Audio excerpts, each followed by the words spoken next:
पैदा हुए हैं वो सबसे ज़्यादा उस महान ईश्वर की ही ज्ञान के लिए पैदा हुए हैं। मूलभूत रूप से जो मनुष्य जीवन पैदा होने का उद्देश्य है वो ब्रह्म को ही जानने के लिए है। बाकी और जो कार्य हम करते हैं, अपार व्यापार, घर परिवार, राज्य चलाना, संस्थाएं चलाना, खेती बाड़ी, नौकरी चाकरी, जो कुछ भी करते हैं वो गौण है, सहायक हैं, वो करते होते हैं। परंतु मुख्य ज्ञान हमको परमात्मा का जानने के लिए ही ये मनुष्य जीवन मिला है। और सबसे ज़्यादा भ्रांतियाँ, शंकाएँ और बहुत ज़्यादा एक दूसरे की मान्यताएं ईश्वर धर्म के बारे में ही हैं। कल थोड़ा हमने धर्म के बारे में चर्चा की थी। ईश्वर के बारे में भी कुछ लोग ईश्वर को निराकार, कुछ साकार, कोई अवतारवादी, कोई है कोई नहीं है, ऐसे बहुत सारी बातें चलती हैं दुनिया में। अब हमारा ये कर्तव्य बनता है कि हम अपने विवेक से, शास्त्रों के सहारे से, गुरुओं आचार्यों के संस्पर्श से हम निर्णय के तट पर पहुँचें, निर्णय के तट पर पहुँचें। ठीक जानकारी के लिए थोड़ा अपना पुरुषार्थ लगाएं, अपना जीवन लगाएं, अपना विवेक लगाएं। आँख मूंद करके चलना घाटे का सौदा है। विवेक पूर्वक जान करके चलना ही, जागृत होकर, सचेत होकर चलना ही हमारे जीवन की भलाई है। वैसे बहुत मंत्र आते हैं, जैसे मंत्र सनो बंधुर्जनता सविधाता, सपरेगा शुक्रम कायम अवृणम अश्नाग्रम शुद्धम अपावुर्धम। बहुत मंत्र हैं भगवान के शक्ति सामर्थ स्वरूप को दर्शाने वाले। फिर उपनिषद आदियों ने भी लिखा है, एको देवः सर्वभूतेषु गूढ़ः सर्वव्यापी सर्वभूतांतरात्मा कर्माध्यक्षः सर्वभूतादिवासः साक्षी चेतो केवलो निर्गुणस्य। कुल मिलाकर के सभी शास्त्र भी एको देवः सर्वभूतेषु गूढ़ः, भगवान को एक मान करके चलते हैं। एक ही है जो सभी भूतों के अंदर व्याप्त रूप से, निराकार रूप से वो मौजूद है, इन आँखों से दिखने वाला नहीं है। यहाँ कुछ शंकाएं हम लोग कर सकते हैं, उठा सकते हैं, उनका समाधान करते हुए चलते हैं। जैसे आप कह रहे हो कि भाई भगवान एक है और निराकार है, तो उसने इतनी बड़ी दुनिया को बनाया कैसे है? क्योंकि बनाने वाले के हम दो हाथ देखते हैं। दुनिया में कोई चीज़ बनाता है तो उसके हाथ होते हैं। मनुष्य हाथ से मिट्टी लेता है, घड़ा बनाता है, हाथ से यंत्रों को ऐसे जोड़ता है, नट बोल्ट कसता है, मशीन बना देता है, हाथ से ईंट उठाता है, गारा रखता है, दीवार बना के मकान बना देता है। हाथ उसके पास नहीं है तो बनाएगा कैसे? पक्षी भी जब घोंसला बनाता है तो उसके पास चोंच होती है, पैर होते हैं, उनकी मदद से घोंसला बनाता है। तो हमने भी ईश्वर के ऐसे शरीरों की कुछ कल्पनाएं की हैं। इसलिए भगवान के कुछ हमने शरीर कल्पित किए। 4 हाथ वाली मूर्तियाँ बनाई, 8 हाथ वाली बनाई, 20-20 हाथ वाली मूर्तियाँ हमने बनाई। हो न हो भगवान के बहुत हाथ होते होंगे तब जाके ये दुनिया बनी होगी, बिना हाथ के तो बनती ही कैसे? तो पहली समाधान ये करके चलते हैं कि बनाने वाला जो भगवान है क्या हमारे जैसे हाथ शरीर वाला है? तो देखो एक चिंतन है कि जो क्रिया वाली चीज़ है, बनाती है, गति देती है, वो निराकार ही होती है। साकार जो वस्तु होती है, साकार माने जो हाथ से पकड़ में आ रही हो, आँख से दिखने में आ रही हो, वो जड़ होती है। साकार चीज़ क्या है? जड़ है, ज्ञान शून्य है, क्रिया रहित है। क्रिया गति निराकार में ही होती है, ये ध्यान करेंगे आप। तो इसको कैसे समझेंगे? जैसे ये कपड़ा है, इसमें गति है, अब ये घूम रहा है कपड़ा, इसको गति दी जा रही है। तो ये गति किसके द्वारा दी जा रही है? हाथ के द्वारा दी जा रही है। क्योंकि ऋषियों ने समझाने के लिए कहा है, यथा पिंडे तथा ब्रह्मांडे। आप अपने इस पिंड को पढ़ लीजिए, भगवान को जानने के लिए आप अपने को जान लीजिए, भगवान समझ में आ जाएगा। इस पिंड को, ये जो पिंड है ये ब्रह्मांड का छोटा रूप है, यूँ समझो। इसमें जितने देवता हैं दुनिया में, जैसे सूर्य देवता है वो इसमें आँख बन के बैठा है, आकाश देवता कान बन के बैठा है, पृथ्वी देवता नासिका बन के बैठा है, जल देवता रसना बन के बैठा है, वायु देवता त्वचा बन के बैठा है, चंद्रमा देवता हृदय बन के बैठा है, समुद्र देवता ब्लड मूत्रा से बन के बैठा है, पहाड़ देवता हड्डी बन करके बैठे हैं, वृक्ष देवता रोएं लोम बन करके बाल बन करके बैठे हैं। दुनिया में जो भी देवता हैं छोटे रूप में आपके शरीर में बैठे हैं, पिंड में बैठे हैं। इसका विस्तार ये ब्रह्मांड है। तो इसमें गति जो हो रही है वो निराकार के द्वारा हो रही है। तो समझ में आ जाएगी कि भगवान निराकार ही है। जैसे ये मैंने अभी कहा, इसमें गति आप देख रहे हैं, ये घूम रहा है, तो इसको गति कौन दे रहा है? हाथ दे रहा है। लेकिन दूसरा प्रश्न करूं, हाथ को कौन घुमा रहा है? हाथ को कौन गति दे रहा है? क्या कोई दूसरा हाथ गति दे रहा है? कोई चीज़ हाथ से ही बनती है, हाथ से ही गति आती है, तो इस हाथ में गति कौन दे रहा है? चलो दूसरे हाथ से इसको घुमाएं, तो इस हाथ को गति कौन दे रहा है? चलो इसको तो हाथ है, ये गति दे रहा है। गर्दन को कौन हिला रहा है? सिर को, इसे तो कोई हाथ से नहीं हिला रहा। इसमें गति जो आ रही है वो कौन दे रहा है? पूरे शरीर में गति आ रही है, इसको कौन हिला रहा है अंदर से? तो आप कहेंगे अंदर से शक्ति हिला रही है, अंदर की कोई शक्ति है जो इस हाथ को भी हिला रही है। अच्छा, जो शक्ति हाथ को हिला रही है वो निराकार है कि साकार है? वो शक्ति आँख से दिखाई दे रही है? आँख से दिखाई नहीं दे रही, और है इसमें कोई शक्ति, और हाथ को भी हिला रही है, सिर को भी हिला रही है। अच्छा, वो निराकार है, ये पता कब चलता है पूरी तौर से? जिस दिन कोई अदृश्य चीज़ इसमें से निकल जाती है, जो आज तक किसी यंत्र से पकड़ने में नहीं आई। बड़े बड़े वैज्ञानिकों ने खोज करने की कोशिश की कि इसमें से निकलता क्या है, जिसके निकल जाने पर हाथ ठप हो जाते हैं, पैर ठप हो जाते हैं, सारी क्रिया ठप हो जाती हैं। आखिर इसमें से क्या निकलता है? खूब यंत्र लगा लिए जो बड़ी बड़ी गैलेक्सियों को, दूर गैलेक्सियों को भी मोटे रूप में दिखा देते हैं, ऐसे यंत्र हैं, लेकिन उनमें भी उसकी कोई परछाई नहीं है। कोई उसमें फोटो तस्वीर, कोई सीमा, कोई परिधि, काला गोरा लंबा चौड़ा कुछ भी नहीं आया।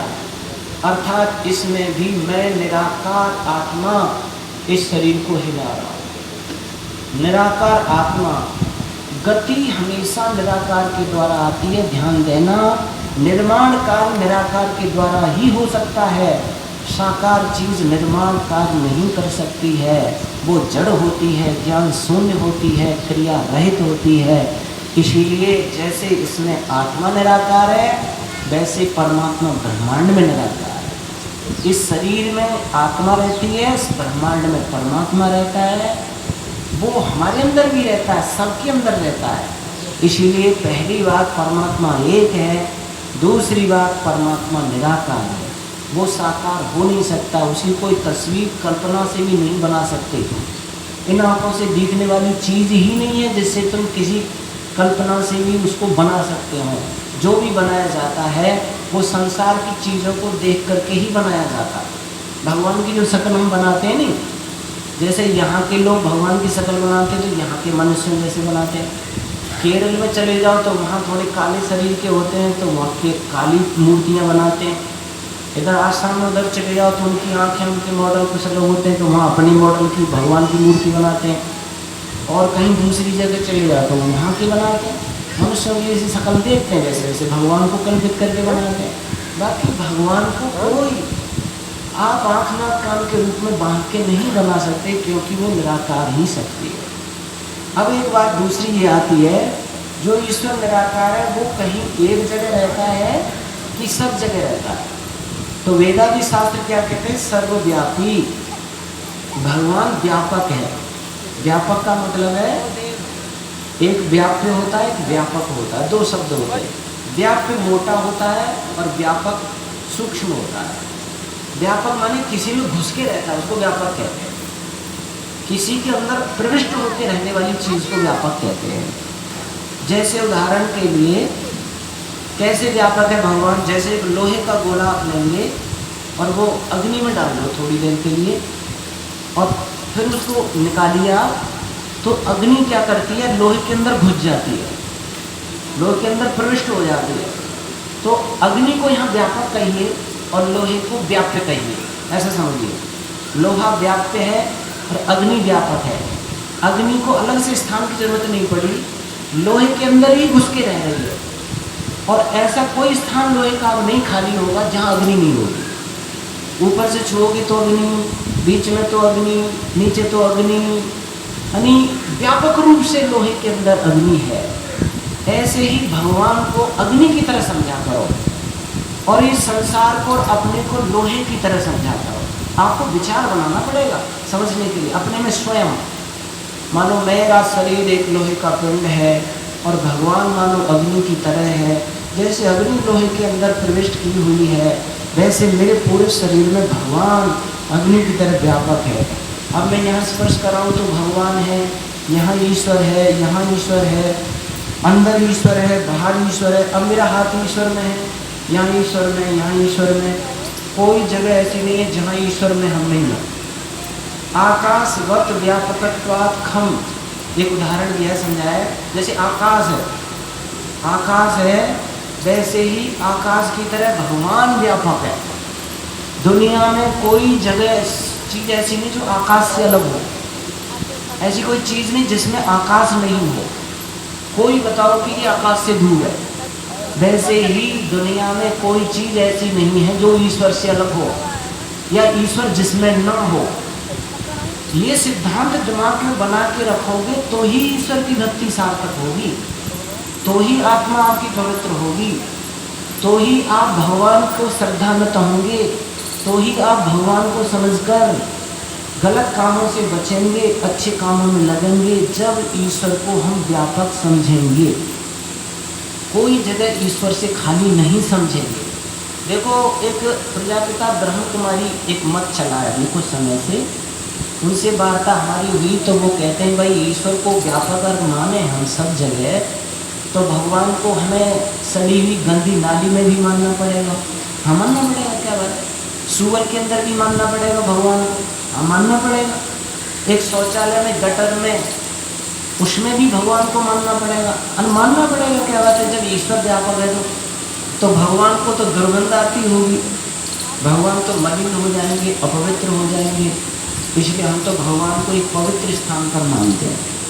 मन का देखो, भगवान सब जगह होने पर भगवान में अपवित्रता नहीं आती, ना भगवान को दुर्गंध आती है। इसका चिंतन थोड़ा सा समझेंगे। जैसे ये मेरा शरीर है, इस शरीर के अंदर मल मूत्र कफ ककार बढ़े पड़े हैं। जब तक मेरे शरीर में मल है, मूत्र है, तब तक ना तो मुझे अपवित्रता लग रही है और ना मुझे दुर्गंध आ रही है। अंदर मेरे शरीर के मल से मुझे दुर्गंध आती है? नहीं आती। और जिस समय मल मेरे से अलग हो जाता है तो मुझे छूने पर अपवित्र हो जाता हूँ, हाथ साफ करने पड़ते हैं और दुर्गंध भी आने लग जाती है। सिद्धांत क्या निकला? कोई चीज़ हमसे अलग होने पर दुर्गंध और अपवित्रता लगती है, और भगवान से कोई चीज़ अलग है ही नहीं। हिरण्यगर्भ, ये दुनिया भगवान के केवल गर्भ मात्र में है। जैसे माँ का गर्भाशय होता है, गर्भाशय में शिशु होता है और गंदे पानी में डूबा हुआ होता है। जब तक बच्चा गर्भ में होता है माँ को कोई अपवित्रता नहीं होती, ना कोई अपवित्रता नहीं लगती। और जैसे ही गर्भ का द्वार खुलता है, बच्चा उस गंदे पानी से बाहर आता है तो बहुत सारी दुर्गंध भी होती है और बहुत सारी सफाई करनी पड़ती है। जब तक गर्भ में था तब तक कोई अपवित्रता नहीं थी। वैसे ही ये दुनिया तो भगवान के गर्भ मात्र में है, भगवान से कोई चीज़ अलग ही नहीं है, तो उसे अपवित्रता कैसे मिलेगी? पहली बात। दूसरी बात, जो सूक्ष्म चीज़ होती है उस पर मोटी चीज़ का प्रभाव नहीं पड़ता। सिद्धांत है, सूक्ष्म चीज़ का मोटी चीज़ पर प्रभाव पड़ता है। जैसे उदाहरण के लिए क्या है, जल के कण मोटे होते हैं, अग्नि के सूक्ष्म होते हैं। अगर आप जल को अग्नि में डालें तो अग्नि का स्वाद ठंडा हो जाएगा? बताओ, जल से अग्नि ठंडी हो जाएगी? भुजने की बात नहीं कर रहा हूँ। आप जल डालो और अग्नि का स्वाद ठंडा हो जाए, जल की अग्नि में हाथ डाल दो, क्योंकि भाई जल से ठंडी कर दी हमने, जल का प्रभाव अग्नि में नहीं पड़ेगा, क्योंकि जल के कण मोटे होते हैं, अग्नि के सूक्ष्म होते हैं। और अग्नि जल में प्रवेश कर जाए तो आप जल को छू नहीं सकते, इतना गर्म कर देगी। अग्नि जल में अपना प्रभाव दिखा देगी क्योंकि सूक्ष्म है, पर जल अग्नि में अपना प्रभाव ना दिखा सकता क्योंकि मोटा है। सिद्धांत यह है कि भगवान अति सूक्ष्म है, जगत ये मोटा है, इस मोटे जगत का प्रभाव भगवान सूक्ष्म पर नहीं पड़ता है, इसलिए ना उसे अपवित्रता आती है ना दुर्गंध आती है। और एक बात और सुने, पृथ्वी गंदी हो जाती है, जल में भी गंदगी लग जाती है, वायु में भी दुर्गंध आने लगती है। अच्छा, अग्नि कभी गंदी होती है बताओ? अग्नि में दुर्गंध आने लगती है कभी? अग्नि को शुचि कहा जाता है, पवित्र, और जिसमें घुसती है उसको पवित्र कर देती है। सोना चांदी जितना अग्नि में तपाया जाता है उतना ही उसके मल खत्म कर देती है, कुंदन बना देती है। वैसे ही भगवान अग्नि की तरह है, स्वयं में शुचि है, पवित्र है, सब जगह रहते हुए भी उसे कोई पवित्रता नहीं लगती। ये सिद्धांत उनका ये सही नहीं जमता है, इसलिए ईश्वर को व्यापक मानना चाहिए, सब जगह मानना चाहिए। एक बात और ध्यान देंगे, महर्षि दयानंद जी ने महाभारत के बाद हमको सबसे बड़ी विद्या कोई दी दुनिया को पवित्र करने के लिए, दुनिया से अन्याय अत्याचार अधर्म मिटाने के लिए हर कोई बहुत बड़ी विद्या ऋषि दयानंद ने दी, तो वो भगवान की व्यापक भक्ति की दी। ईश्वर को सब जगह मानकर ही मनुष्य शुद्ध पवित्र बन सकते हैं। कैसे? मैं एक छोटा सा उदाहरण दे रहा हूँ।